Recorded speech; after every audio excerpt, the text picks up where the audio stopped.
Is yoga psychology real? How does it work? And how are everyday people making massive transformations in their life? Well, here's the big secret.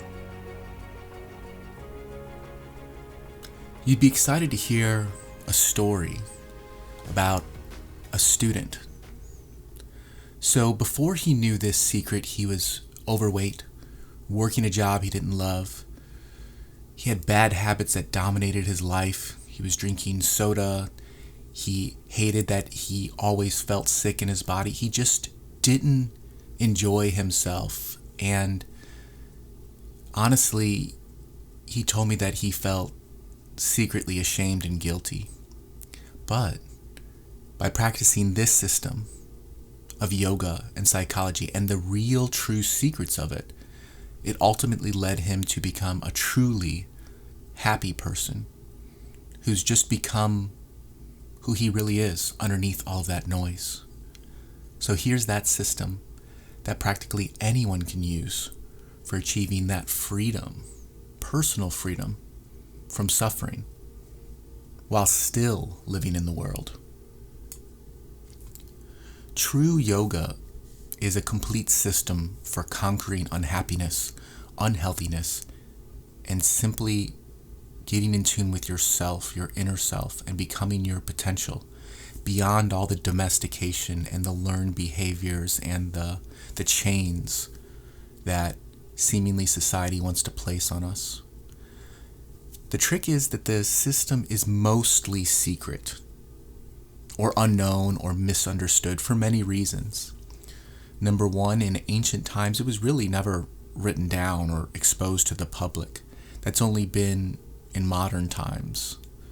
So this was really about the integrity of learning from a competent teacher and understanding through personal experience.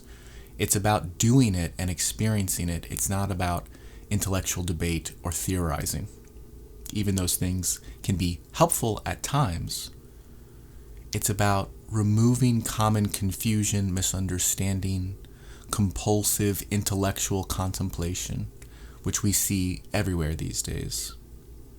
So even though these secrets may be available practically in every bookstore,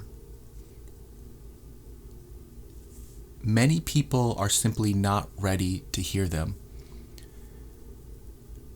You have to do the work. You have to let go. You have to be honest with yourself. And that motivation often comes from pain of wanting to change and being willing to really say, I want to do something better. So imagine most people, it's like pouring water into a bucket with holes in it, right? Too few are ready to be honest with themselves and take responsibility and then simply put in energy into positive transformation. So I've seen many students come and they want to practice this system, but there's much more to it than they think. So the system is about uniting with your true self beyond all the noise of the world. To systematically practice and become in tune with yourself, to live in balance and harmony within yourself and with the world. Now, we know that traditionally for most people it starts with the body. People think that yoga is physical practice. But true yoga is a complete system in every field of life for reaching potential. But for many people it starts with the body. They're out of balance in their nerves, their organs, their muscles. And when all that's brought back into coordination, it's easier. Some doctors will say, sick body, sick mind. So that's some of the intelligence behind the physical practices that positively influence the mind. Think about it. If we suffer from the built-up stress of everyday living, and if this system brings balance, then it can be a proven method for managing stress. But here's the big secret. There are two paths. There's truth and there's false. If you build your life around false, you will go deeper and deeper into your suffering. If you go deeper into truth, you'll lift yourself up and up and up. Obviously, that's an oversimplified expression, but try to understand the deeper meaning here. What it's telling you is that certain things lead to pain and certain things lead to happiness. That's obvious. But many people chase blindly after what leads to suffering. So by understanding what is right and what is wrong, you simply live up to those qualities. It's simpler than you think. So what leads to suffering? Pride, ostentatiousness and pompousness, manipulation, and not being real, and being showy, and trying to influence people through half-hearted attempts, non-genuineness, hypocrisy and arrogance, vanity, deceit, anger, harshness, being coarse and sternly judgmental. In that way, you can put a filter over this world and see things through anger and toxic behaviors. Just abandon it. It's not good for you. It leads you to suffering. And it's obvious.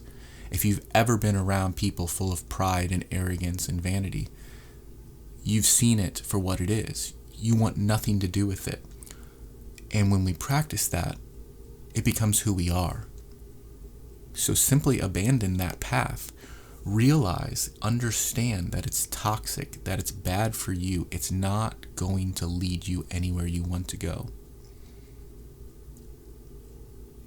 So that discrimination is important between what's real and not real, in a sense. What I mean is what is good and what is bad. But many people are just stuffed with insatiable, endless fears and angers and desires. They're full of pride and arrogance, and they just live in that delusion. They chase after it blindly. They think it's going to get them something, but they just run after what leads to suffering. So they are confused and they're trapped in that addiction. It's like a spider web, and it's complete smoke and mirrors, meaning it's all a mirage. And then they just sink downward and downward into that own pain that they're creating. It's a pain in your mind and your heart. And they're just stuffed with it, full of pride, drunk with their own vanity. They are only present to other people for name or fame or show or self-promotion. There's no real serviceful attitude. They're doing what they're doing out of self-lust. And in that way, they give themselves fully to these dark forces that drag them down. So there's two paths. That's one way to go. Another way is to lift yourself up, the way that'll lead to happiness. It's easy to understand, and there are ways to overcome sorrow. So if all of that leads to suffering, what leads to happiness? In many ways, it can be simple because you can intuitively understand it, but look to the wisdom traditions. Look to great people and put in the self-effort to know what's right and what's wrong. So you then use that truth to cut to pieces your own limits. You can learn secret yogic practices. You can learn about psychology. You can learn ways in which we distort reality. And then you know the right choices and you simply live up to it. It's simpler than you think. Because when you know a better way, you can never deceive yourself. Even if you turn away from happiness, even if you turn away from the path, you'll never be deluded again. You'll never go back to a more limited understanding. So self-change is that way. Self-improvement, changing your mind and your heart, is the best thing you can do for yourself. So how should you change? Look to the wisdom traditions, look to the great minds of the world for truth, and practice that. Do that work. Put in the work. What will lead you to happiness? Fearlessness and purity and an open heart and cleaning your emotions. Persistence and reverence and controlling your self. Giving up expectation. There's also secret practices of self-purification.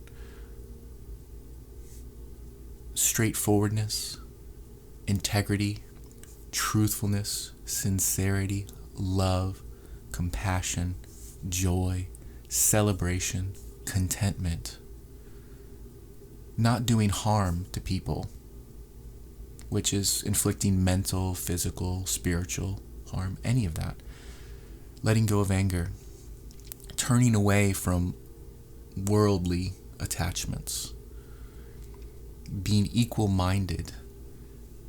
Not slandering and coveting or desiring, but just giving up selfishness so you can be gentle and not fickle, but steady and full of energy and vigor.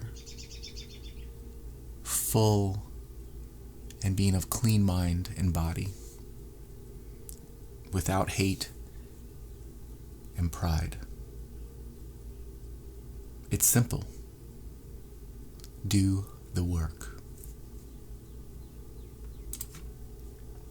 Thank you for supporting this mission of love and compassion.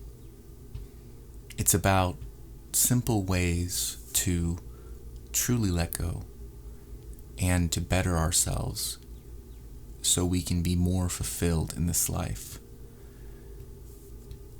I have been blessed to have amazing experiences and to put in the work and to see this life in a way that many people have not. And through those experiences, I've made myself into a person who can enjoy this world truly and let go of the deepest, darkest parts of myself. And that's a process for sure, but it's what I want to share with you. If you're interested in celebrating this life, if you're interested in being happy with your truest self beyond what the world may oftentimes limit us with, meaning social norms and domestication and limits we've experienced through youth. If you want to go deeper than that and truly find yourself, then I'm here to support you. It's my song, it's who I am, it's what I want to be in this world, it's the work that I've done, it's my dance of life. And I appreciate you supporting this community. It's a simple gift from my heart, being who I am. So I invite you to like, comment, subscribe, and share this with your friends. I'm sure you know someone who would benefit from this message. Thank you.